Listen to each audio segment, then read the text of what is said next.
என்னது, புஷ்பாவை தூக்கிட்டாங்களா?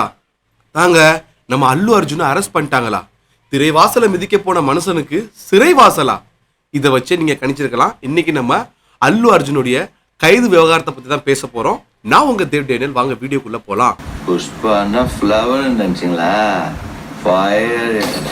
மக்களே, நம்ம வீடியோக்குள்ள போறதுக்கு முன்னாடி முதல்ல புஷ்பா திரைப்பட அணியினருக்கு நம்ம சேனல் சார்பா ஒரு வாழ்த்துக்களை தெரிவிச்சுக்கலாம். ஏன்னா அந்த படம் ரொம்ப குறுகிய காலத்துல 1000 கோடிக்கு மேல வசூல் பண்ணி பெரிய சாதனை படிச்சு இன்னும் திரையரங்குல ஓடிக்கிட்டு தான் இருக்கு. ஆனா யாரு கண்ணு பட்டுச்சோ என்னமோ தெரியல, வசூல் சக்கரவர்த்தியா இருந்த அல்லுவை போலீஸ் இப்போ அலேக்கா அள்ளிட்டு போயிருக்காங்க. இதோட பின்னணி என்னவா இருக்கும் கொஞ்சம் யோசிச்சு பாருங்க. இப்போ ஒரு படம் பெரிய வெற்றி அடைஞ்சு திரையரங்குல இன்னும் ஓடிக்கிட்டு இருக்கு. இந்த மாதிரி சமயத்துல ப்ரமோஷன், செலிப்ரேஷன், அது மட்டும் இல்லாமல் இந்த சிறப்பு காட்சிகள், இந்த மாதிரியான ப்ரோக்ராம் நடக்கிறது ஒரு ஏற்படக்கூடிய விஷயம் தான். அப்படி ஒரு சிறப்பு காட்சி தான் சந்தியான்ற திரையரங்குல போடப்பட்டிருக்கு. அங்க அல்லு அர்ஜுனை பார்க்கறதுக்காக ரொம்ப ஆவலா கூட்டத்துல நின்றுகிட்டு இருந்த ரேவதின்ற பெண்மணி கூட்ட நெரிசல்ல இறந்து போயிருக்காங்க. இவங்க இறந்து போனதுக்கு அப்புறம் அல்லு அர்ஜுன் மேல வழக்கு பதிவு பண்ணப்பட்டிருக்கு. ஆனா அவருமே அவர் சைட்ல இருந்து நீதிமன்றத்துல வழக்க போட்டிருக்காரு. இந்த நிகழ்ச்சிக்கும் எனக்கும் எந்த விதமான சம்மந்தமும் கிடையாது அப்படின்னு.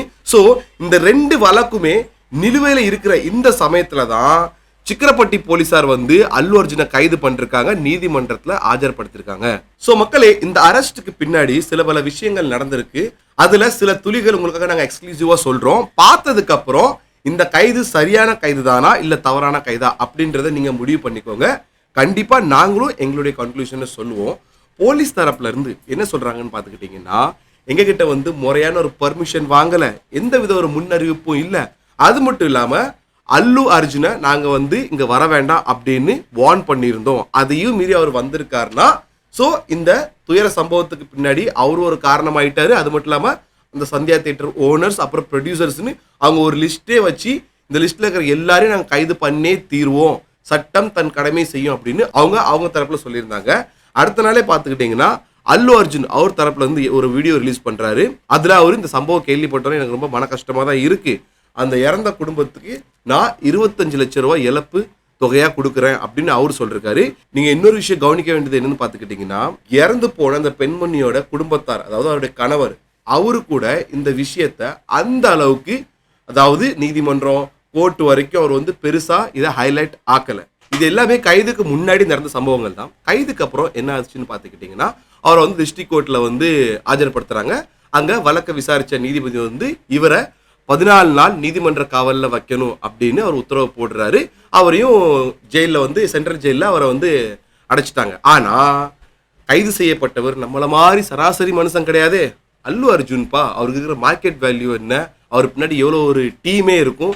ஆப்வியஸ்லி நம்ம திரைப்படங்கள்ல பாக்குற மாதிரி அவருக்காக ஒரு ஸ்பெஷல் வக்கீல் ஆஜர் ஆயிட்டாரு. இந்த கேஸ் உடனே ஹைகோர்ட்டுக்கு போகுது. விசாரணையும் உடனே அன்னைக்கு நடக்கு. என்ன ஒரு ஸ்பீடு பாருங்க.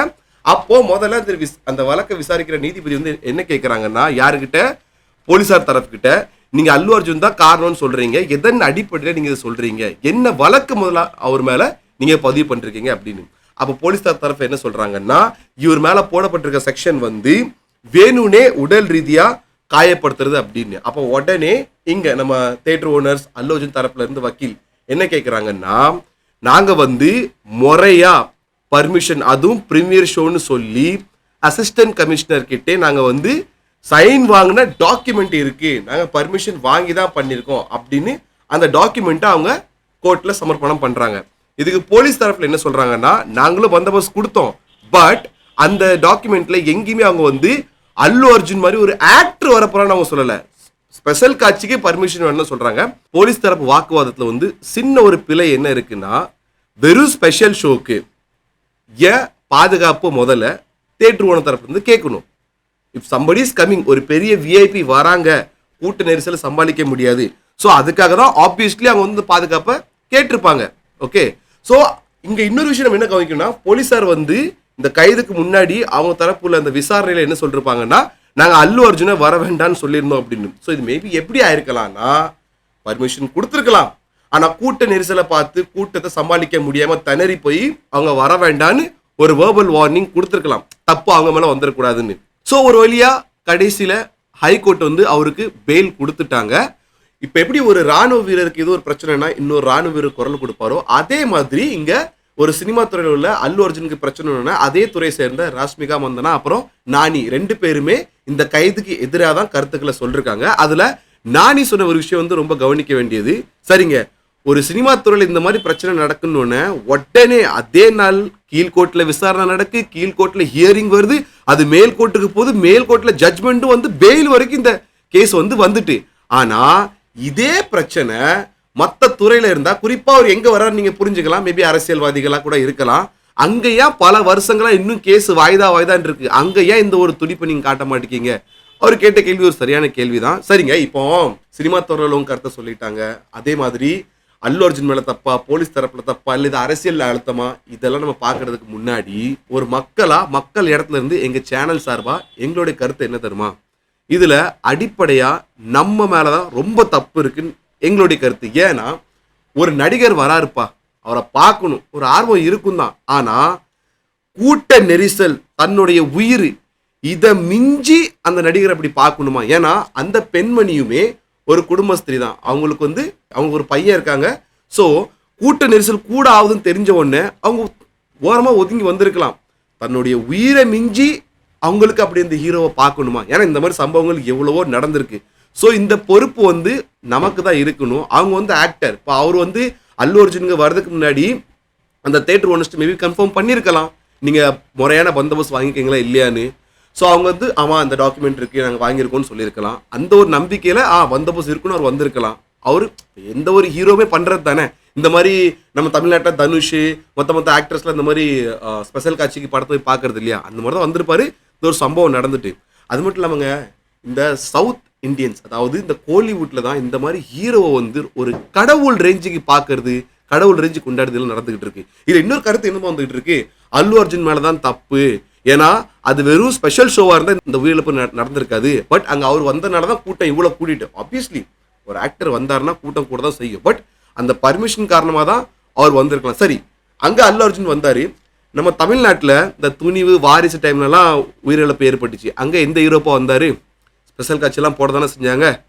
அந்த ஒரு விஷயத்தில் மட்டும் நம்ம விடியல் அரசா பாராட்டலாம். அந்த ஸ்பெஷல் ஷோலாம் இப்போ கேன்சல் பண்ணிட்டாங்க.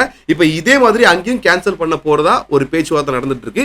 இது எந்த அளவுக்கு எக்ஸிக்யூட் ஆக போகிறதுன்னு தெரியல. நமக்கு தொழில் ரீதியான போட்டி உள்ள பாலிவுட் சைட்லையும் எல்லா ஆக்டருக்கும் ரசிகர்கள் இருக்க தான் செய்கிறாங்க. ஆனால் அவங்க அந்த 3 மணி நேரம் படம் பார்க்க தட்டி மட்டும்தான் ஃபேன்ஸாக இருக்காங்க. படத்தை பார்த்தாங்களா, நல்ல இருக்கா நல்ல இல்லையா, அங்கே அந்த கமெண்ட்டை பதிவு பண்ணுறாங்களா சோஷியல் மீடியாவில், முடிஞ்சு போச்சு. அடுத்த நாளே அவன் வேலையை பார்த்துக்கிட்டு போய்கிட்டே இருப்பான். ஆனால் இங்கே அப்படி கிடையாது. படம் வந்த ஒரு வாரம் அவன் வேலை வெட்டியை விட்டுட்டு அந்த படத்தை பற்றி கிழிக்கிறதோ இல்லை அந்த படத்தை பற்றி நல்ல விமர்சனம் சொல்கிறதோ இதையே ஒரு பொழப்பா வச்சுக்கிட்டு இருக்காங்க. எதுக்கு? இது தேவையே இல்லைன்ற நடிகராக பாருங்க. அவங்கள வந்து ஒரு கடவுள் ஸ்தானத்தில் வைக்காதீங்க. ஏன்னா ஒரு நடிகனுக்கே அவ்வளோ பொறுப்பு இருக்கும் போது நம்மளுக்கும் நம்ம குடும்பம் இருக்குது, நமக்கும் பல பொறுப்புகள் இருக்குது. சினிமா துறையை ஒரு பொழுதுபோக்காக மட்டும் வச்சுக்காங்க. இதுதான் எங்களுடைய கருத்து. வீடியோ பார்த்ததுக்கப்புறம் உங்களுடைய கருத்துன்றதை கமெண்ட் பாக்ஸில் மென்ஷன் பண்ணுறேங்க. சேனலை சப்ஸ்கிரைப் பண்ணுறேங்க, ஃபாலோ பண்ணிடுங்க.